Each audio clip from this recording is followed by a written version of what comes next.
Hello friends, today I am here with excretory products and elimination part 1 of 11th standard. In this session, we are going to discuss introduction about the lesson, immunotelism and immunotelic, ureotelic and uricotelic, different excretory structure, human excretory system, structure of nephron and types of nephron. So let us start the session. First, it is about introductory part of the lesson. In animals, nitrogenous wastes are temporarily get accumulated in their body. So they must be removed out from the body by the process of excretion. The main nitrogenous wastes excreted by animals are ammonia, urea and uric acid. Out of these three, ammonia is more toxic and it requires large amount of water for its elimination from the body. Whereas uric acid is least toxic and it requires less water for removal from the body. On the basis of type of nitrogenous wastes excreted by animals, they are classified into different categories. First is immunotelism and immunotelic animals. Immunotelism is the process of elimination of nitrogenous waste mainly as ammonia, and those animals which excrete ammonia, they are called immunotelic animal. For example, many bony fishes, aquatic amphibians, aquatic insects, they are the immunotelic animal. Since ammonia is highly soluble in water, large amount of water is needed to dissolve and expel it from the body. Kidney do not play any role in removal of ammonia in the form of ammonium ion. So, it is excreted by diffusion process. Now it is about ureotelic and uricotelic. Ureotelic animals are those animals which excrete urea as nitrogenous waste, and the elimination of urea as main nitrogenous waste material is termed ureotelism. Urea is almost neutral as far less toxic than ammonia. For example, mammals, many terrestrial amphibians and marine fishes are ureotelic. Now those animals which excrete uric acid are called uricotelic, and process of elimination of uric acid as the main nitrogenous waste material is called ureotelism. For example, it is seen in reptiles, birds, land snails and insects. Now let us discuss about different excretory structure. Platyhelminthes, that is flatworm, rotifers, some annelids and cephalochordates have protonephridia. Protonephridia are a network of tubule lacking internal openings and having flame cells with bundle of vibratile cilia for excretion. In earthworm and other annelids, it is nephridia for excretion. Insects including cockroach do the process of excretion through Malpighian tubules. Antennal glands or green glands are present for excretion in crustacean like prawn. In this diagram, it is shown about protonephridia of flatworm. In the given figure, it is about nephridial system of earthworm. Now here it is Malpighian tubules of insects. Here in the given figure, it is the antennal gland of prawn. Now we will discuss about human excretory system.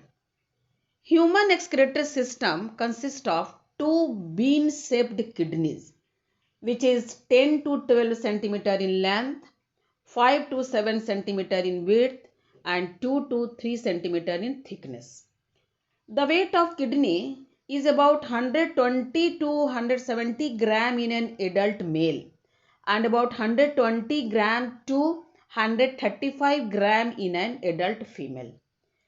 The another organ of excretory system is a pair of ureters arising from the notch of the kidney called hilum. From the inner side of the kidney. This hilum is the inner side of the kidney. Besides this two organs, a urinary bladder and a urethra is also present. In this figure, it is about the human excretory system, showing all the organs. It is the front view of urinary tract, showing all the organs of excretory system. Now let us discuss in detail about all the organs of excretory system.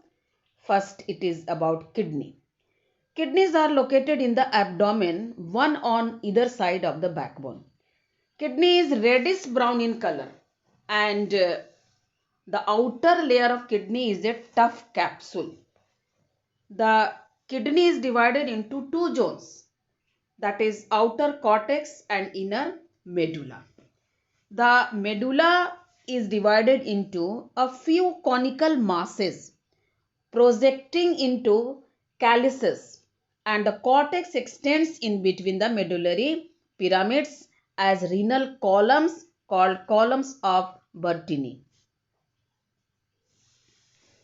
Each kidney consists of nearly 1 million of complex tubular structure, and these complex tubular structures are called as nephron. So nephron is the functional unit of kidney.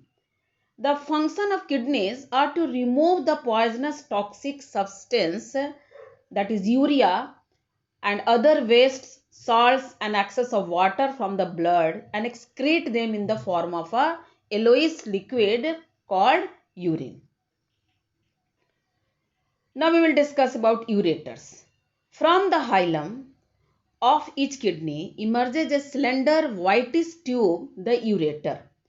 Ureters open into urinary bladder. The ureters are about 28 cm long and carry urine from the kidney to urinary bladder. Next organ of excretory system is urinary bladder. Urinary bladder is a medium pear-shaped sac situated in the lower or pelvic region of the abdominal cavity within the front body wall. Urine is temporarily stored in the urinary bladder. Now next organ is urethra. Urethra, which is the tube having urinary opening through which urine is discharged time to time. It starts from the lower part or neck of the urinary bladder and leads to the exterior.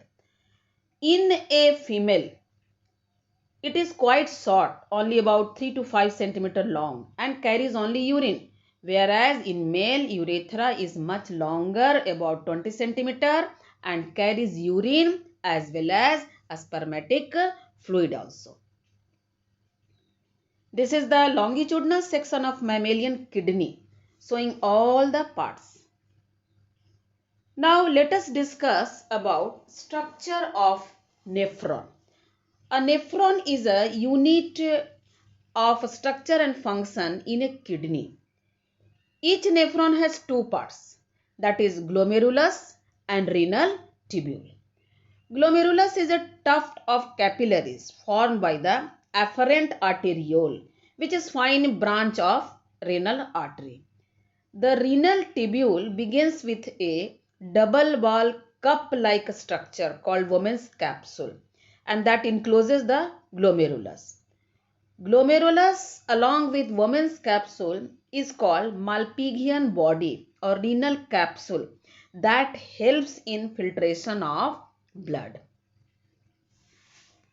The tubule of nephron further form a highly coiled network called proximal convoluted tubule, that is PCT. The another part of the tubule is Henle loops, which is a hairpin shaped structure, and it has ascending as well as descending limbs. The ascending limbs further continues to form another highly coiled tubular structure called as distal convoluted tubule, that is DCT. The distal convoluted tubule of many nephron opens into a straight tube called collecting duct. The Malpighian bodies, proximal convoluted tubule and distal convoluted tubule of the nephron are situated in the cortical region of the kidney, whereas the loop of Henle is situated in the medulla region of the kidney. There is a minute vessel of network also run parallel to the Henle loops, forming a U-shaped structure, and that is called as vasa recta. This is the diagrammatic representation of a nephron, showing blood vessels, ducts and tubules. This is the figure of Malpighian body, showing women's capsule, afferent arteriole and efferent arteriole along with glomerulus. Now let us discuss about the types of nephron. There are two types of nephron. They are cortical nephron and juxtamedullary nephron. So let us see the differences between them. In cortical nephron, glomeruli are in outer cortex, whereas in juxtamedullary nephron, glomeruli are close to inner margin of the cortex. In cortical nephron, short loops of Henle present, whereas in juxtamedullary nephron, long loops of Henle present. In case of cortical nephron, Henle's loops extend only to a short distance into the medulla, whereas in case of juxtamedullary nephron, Henle loops are found deeper in the medulla. Here in case of cortical nephron, vasa recta are absent, whereas in case of juxtamedullary, vasa recta are present. In this cortical nephron is more common, that is 85% this type of nephron is present, whereas juxtamedullary nephron is less common and it is only having 15% in different animals. So this is all about today's session. Thank you. For any kind of doubts, please write your question in comment section.